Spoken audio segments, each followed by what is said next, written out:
రాష్ట్రంలోని కొత్త జిల్లాల విభజన చేపడుతున్న నేపథ్యంలో బద్వేలు నియోజకవర్గాన్ని రాజంపేట అన్నమయ్య జిల్లాలో కలపాలనే ఆలోచనలు రద్దు చేసుకోవాలని సిపిఐ జిల్లా కార్యవర్గ సభ్యులు వీరశేఖర్ అన్నారు.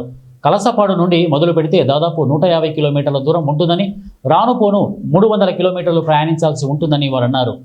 ఇటీవల రాష్ట్ర ప్రభుత్వం నూతన జిల్లాల యొక్క ప్రకటించడం అనేటువంటిది జరుగుతూ ఉంది. దాని ప్రతిపాదన తీసుకొచ్చారు. ఇప్పటికే క్యాబినెట్ కూడా ఆమోదం తెలిపిందని చెప్తా ఉన్నారు.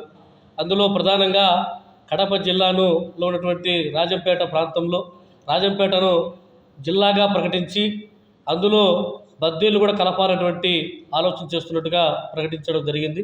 మరి రాజంపేట జిల్లా అంటే అటు రైల్వే కోడు, రాయచోటి, తర్వాత ఉన్నటువంటి బద్వేలు, రాజంపేట ఈ 4 నియోజకవర్గాలుగా ఒక జిల్లాగా ప్రకటించేటువంటి ప్రయత్నం చేస్తూ ఉన్నారు. ఇప్పటికే మొత్తం అంతా కూడా దానిపైన ఒక చర్చ జరుగుతూ ఉంది రాష్ట్రం అంతా. అయితే భారత కమ్యూనిస్టు పార్టీ సిపిఐగా దీన్ని మేము పూర్తిగా వ్యతిరేకిస్తున్నాం, ఖండిస్తూ ఉన్నాం.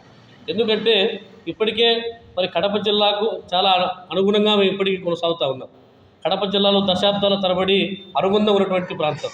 ఎందుకంటే కడప జిల్లాలో ఉన్నప్పటికే ఒక ప్రత్యేకమైనటువంటి రాజంపేట రెవెన్యూ డివిజన్గా ఉన్నప్పుడే ఈ కడప